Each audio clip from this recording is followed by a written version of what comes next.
여러분 안녕하세요. 건강한 노후입니다. 이제 우리나라는 2025년이면 인구 5명 중 1명이 65세가 넘는 초고령 사회로 진입하고 또 그런 와중에 출산율은 사상 최저치를 매년 경신하고 있습니다. 노인층은 급속도로 많아지는데 새로 태어나는 사람들은 많지 않습니다. 더구나 남녀 통합 평균 수명은 84세로 늘어났고 머지않아 90세를 목전에 두고 있습니다.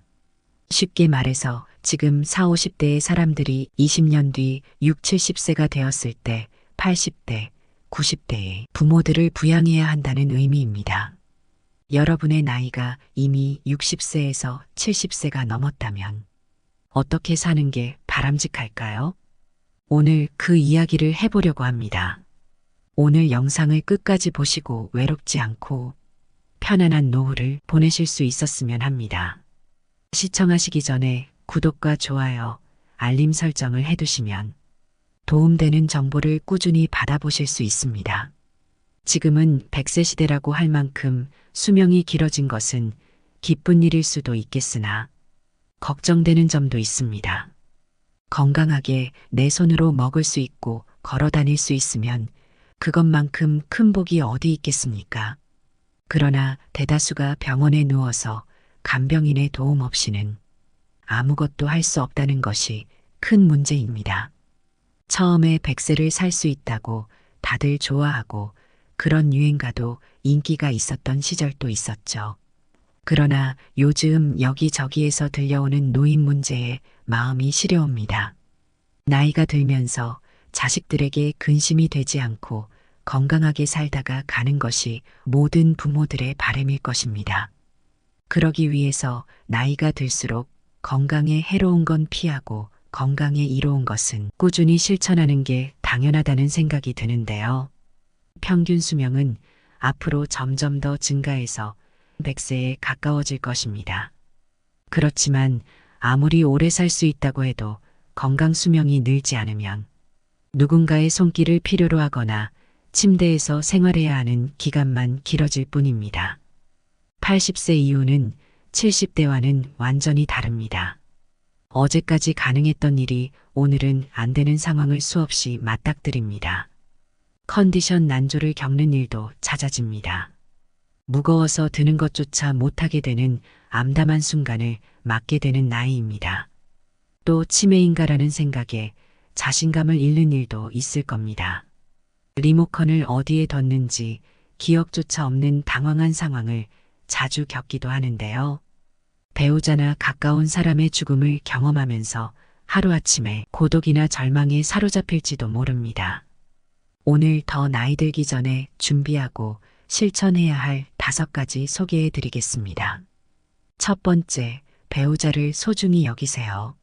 실제로 60대 이상을 대상으로 조사한 결과 배우자와 함께한 사람들이 가장 행복감을 느끼고 삶에 더 많은 가치를 부여하며 살고 있다고 하는데요.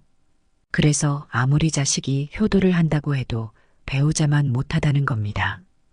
효자 자식보다 악처가 낫다는 말이 있잖아요.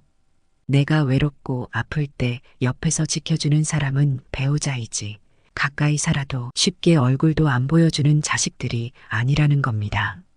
몸이 아파서 급하게 보호자와 동행해서 병원을 방문해야 되는 일이라도 생긴다면 매번 자식들에게 부탁하기도 눈치 보입니다.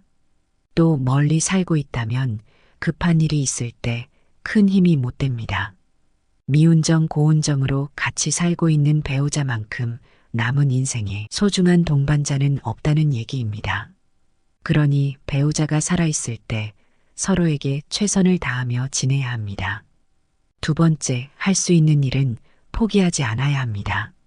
나이가 들면 그동안 해왔던 일들을 그만두시는 분들이 많습니다. 하지만 가지고 있는 능력을 유지하는 것이 좋습니다. 스스로 할 수 있는 일들을 하지 않고 멈추는 순간 순식간에 늙고 세상과 이별할 수 있습니다.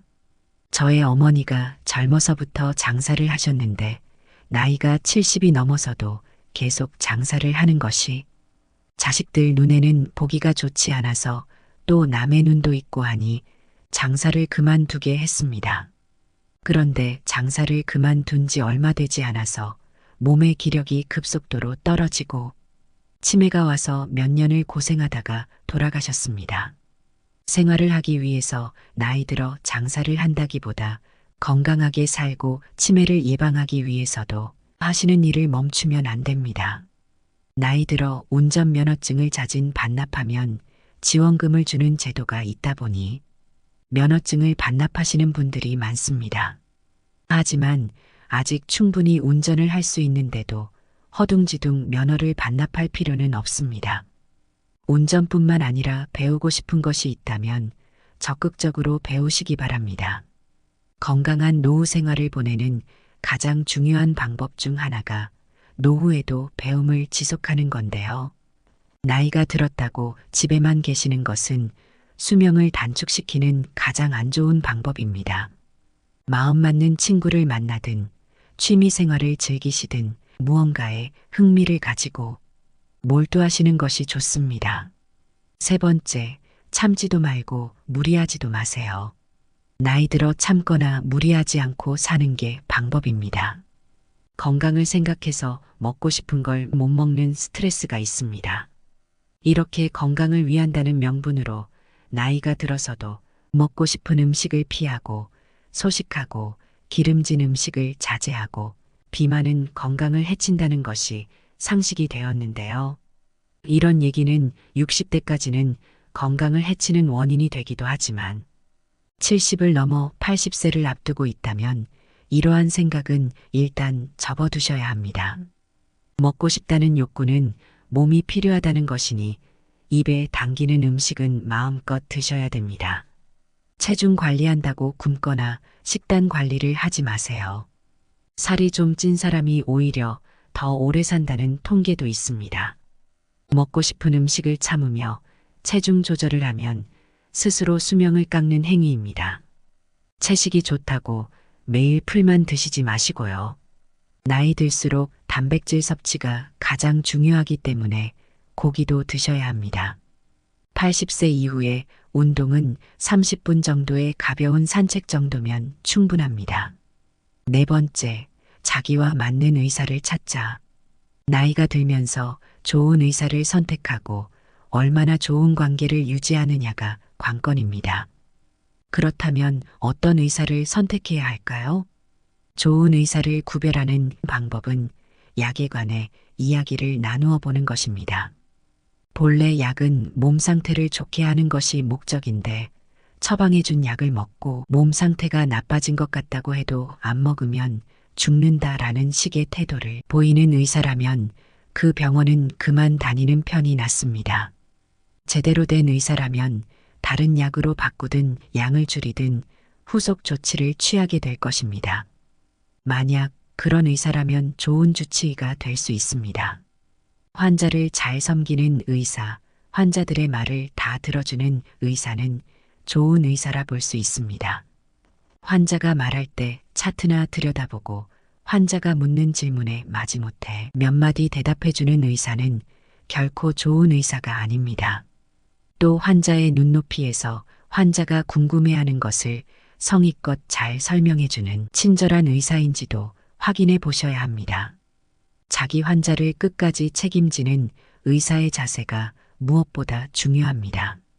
이처럼 나이가 들면 나와 잘 맞는 의사를 찾는 것이 무엇보다 중요합니다.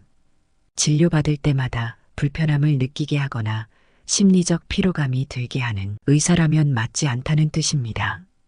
고령자에게 병원과 의사는 매우 가까운 존재입니다. 소중한 내 몸을 믿고 맡길 수 있는 의사를 만나는 것은 행운이라고 할 수 있습니다. 그렇기 때문에 조금 더 젊은 5, 60대부터 이 병원 저 병원 다니면서 널리 알려진 명의보다 나만의 명의를 찾는 일이 중요합니다. 다섯 번째, 약은 최소한으로 먹어야 합니다. 나이 들수록 여기저기 안 아픈 곳이 없는데요. 그러면 병원 진료도 장기별로 과마다 진료를 받게 됩니다. 여러 가를 돌면서 진료를 받게 되면 문제는 많은 양의 약으로 드러납니다. 각기 다른 전문의에게 약을 처방받았더니 다량의 약을 복용해야 하는 상황이 생깁니다. 또 약의 종류가 많아질수록 중복약을 처방받을 확률도 높습니다. 예를 들어 소화 기능이 떨어지는 경우에는 위장을 보호해주는 위장약이 들어가는데 다른 목적으로 처방된 약들을 함께 복용하게 될 때 위장약이 포함되어 있으면 중복으로 복용하게 되는 셈입니다. 이렇게 되면 약이 독이 될 수도 있다는 사실을 기억하셔야 합니다. 이런 장기별 전문 진료 체계는 60대까지는 효과가 있지만 80대 전후에는 별로 도움이 되지 않습니다. 특히 고령자일수록 많은 약을 함께 쓰면 문제가 됩니다.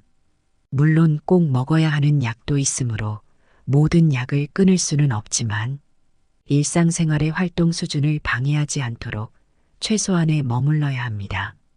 머리가 아프면 두통약을 먹고 위가 아프면 위장약을 먹으면 됩니다. 필요할 때 필요한 만큼만 먹는 것이 약의 올바른 사용법입니다. 종합적으로 강조드리고 싶은 것은 싫은 걸 억지로 참지 말고 좋아하는 일을 하는 것입니다. 아무리 후회해도 지난 날은 돌아오지 않습니다. 내일 일은 아무도 모릅니다. 내일은 내일의 바람이 붑니다. 그것이 인생입니다. 그러므로 자신의 인생을 있는 그대로 받아들이기만 하면 됩니다. 어떤 것이라도 두려워하거나 걱정하지 마세요. 원하는 일을 하고 먹고 싶은 음식을 먹고 만나고 싶은 사람을 만나고 하고 싶은 말을 하면서 살면 됩니다. 이것이 행복한 노후와 불행한 노후를 가르는 기준입니다. 여태까지 사람들의 눈치를 살피고 사양하느라 하고 싶은 일을 참으며 살아오셨을 겁니다. 그런데 나이 들어서 참거나 무리하게 되면 몸과 마음이 지치고 건강이 나빠집니다. 지금까지 애쓰고 고생하며 살아왔으니 앞으로는 원하는 대로 살아보셔야 합니다. 행복이란 무엇인가에 대한 답은 사람마다 다르겠지만 최고의 행복은 다름 아닌 즐기는 능력이 아닐까 싶습니다. 즐길 수 있어야 진정한 100세 인생입니다. 하루하루 새로운 도전을 즐기셨으면 좋겠습니다. 오늘도 평안한 하루 보내시길 바랍니다. 이상으로 건강한 노후였습니다. 다음에 더 좋은 내용으로 찾아뵙겠습니다. 시청해 주셔서 감사합니다. 구독과 좋아요는 큰 힘이 됩니다. 항상 건강하고 평안하세요.